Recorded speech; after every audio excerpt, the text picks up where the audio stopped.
Prepare cables and tools. You are advised to pause the video or take a screenshot. Operation process. Route the cable through an AC connector. Strip the output power cable to an appropriate length and ensure that it is not broken. Strip the wires.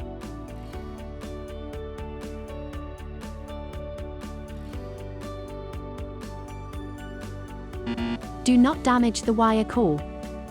Mount the cord end terminals onto the stripped wires. Crimp the terminals with a cord end terminal crimping tool. Do not partially crimp the cord end terminal. Remove the dustproof cap. Connect the wires to the AC output port. Tighten with a hex key.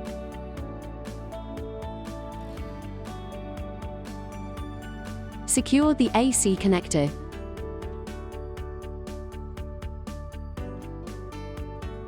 Select an appropriate AC switch in accordance with local industry standards and regulations.